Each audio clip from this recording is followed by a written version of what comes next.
Well, I got my old Warlock, named Warlock, and some milk.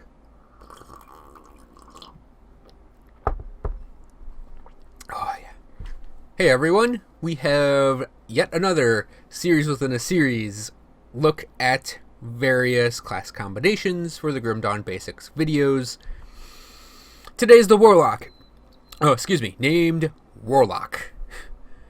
The Warlock is, of all of the combines with Arcanist classes, the Warlock is the most unique, I think, in that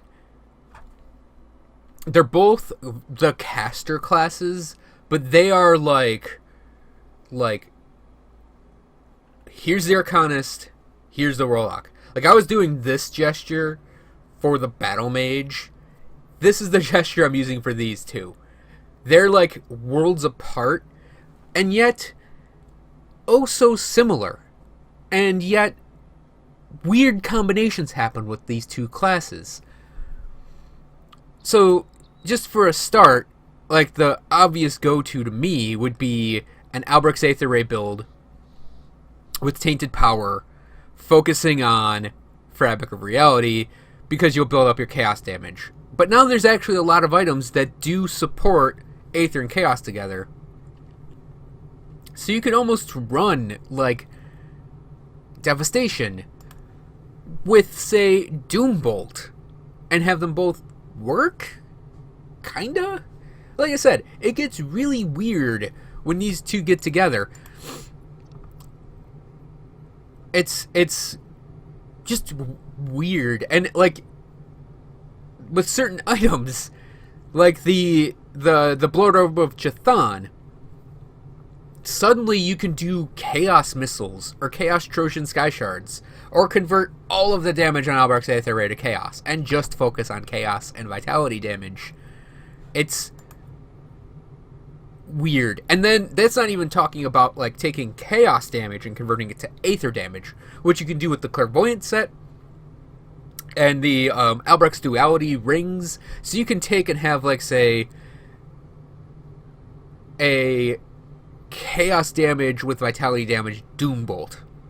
You can have Soleil's Witchfire add flat Aether damage to all your basic attacks. You could have, in that combination, Doombolts that are dealing the Aether Vitality next to Devastations that are dealing Aether Fire, and like I said, weird. Just weirdness. And I mean, yeah, it's just, and you can, like, run Possession if you have the Chaos side of things. Or you could run Reckless Power if you have the Aether side of things. Again, we get into, like, the weird territory here. So, let's look at the rest of the abilities. Vitality damage is kind of a minor combo here, mostly because of Disintegration having the Vitality damage. You can kind of pick it up and maybe run it. I don't think it'd be optimal, though. But it is, like, the first crossover damage type. Oh, yeah, here we go. I forgot about this entirely. You convert the Chaos to Aether, you have Chaos Vitality Fire Sigils. It's, again, bizarre. Soleil's Witchfire as a passive is flat Chaos damage with flat Vitality damage and then percent Chaos damage. So really you'd have to build Chaos for it, I think. I don't know.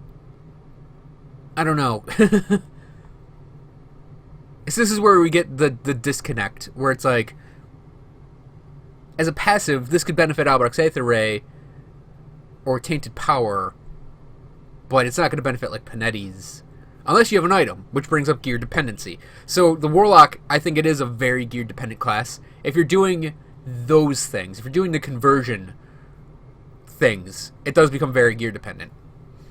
Less so if you're doing, like, Panetti's and you're still focusing on elemental damage, and you're running, like, say, Vulnerability and the Storm Spirit ability, you can actually get a lot of elemental damage in your passives to support Panetti's. And I guess that would also apply to Trojan Sky Shards, and a little bit to Calidor's Tempest, and a little bit to Albrecht's Aether Ray, and a little bit to Devastation. But again, it's like, it's weird, but it's interesting. And again, Dreeg's Evil Eye, it's reliant on casting speed. So you could go to Mental Alacrity for your Dreeg's Evil Eye, and have it really cheap, really fast, and you're just filling a room with poison.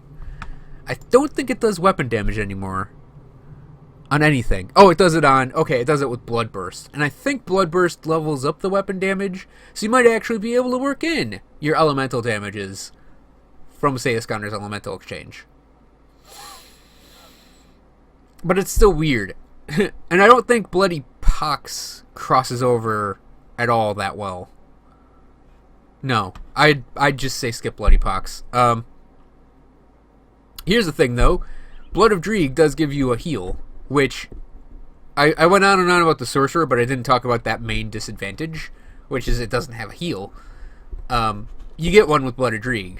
So you can actually say, be sitting there, Albrecht's Aether Raying everything that's in the sigils, and then you take a hit, you Blood of Dreeg, and you heal and get bonus offensive ability out of it. It's and get, you know, the physical resistance as well. It's actually not a bad idea. You also get percent vitality damage. See, little things in this combination, connect them together. But I don't want to say it's a tenuous connection. It's just a weird one. I'm using that word a lot. For good reason. It's a weird class combination. And it's one that you wouldn't think would be that weird, because there's the two caster classes. But it's like, it'd be like multi-classing in Pathfinder or D&D between like a sorcerer and a wizard. It would just be weird. I don't know why you'd ever do it. It'd be weird in that game. Maybe it'd be better to say like a D&D Warlock with a wizard. It'd be weird. Just weird. I'm sure there's a prestige class for that somewhere, too. For the pets, you could use Manifestation and give them both a lot of damage, because the Hellhound and the Raven, the Familiar, both are based on elemental damage. The Familiar in its entirety, and the Hellhound has the fire damage with the physical damage, so you'd be converting that with Manifestation, and it has chaos damage on it as well, so you could actually get Soleil's Witchfire and Iskander's Elemental Exchange affecting this bad boy. I mean, I don't think it'd be that bad, actually. And then you're defended, because you have Myvan Sphere and Mirror Veroctes. As a side note, this character is so old he has Myvan Sphere as a 1-point wonder, because that's what Myvan Sphere used to be before it was a passive. This guy's old. He's real old. But anyways, if you do like a weird hybridy build, I think this might be the best class to do it with, because you could totally support giving your pets a lot of elemental damage, while you yourself would benefit from elemental damage as well. So I think it might be a really solid, like, maybe you're using Panetti's with, say, the Familiar with Storm Spirit jacked way up, and then you've got your Hellhound with you, and, you know, maybe you pick up Bonds and Manipulation and Manifestation. I'm looking at a build here. It's a potential build. You'd maybe have to pick up some items here, and yeah, it's a thing that could exist. That's beyond that sort of weird converting I've mentioned so far. But yeah, it's a class combination that's just like, to me that's the only word I can think of for it. Weird, bizarre, out of this world. Alien's a good word for it too.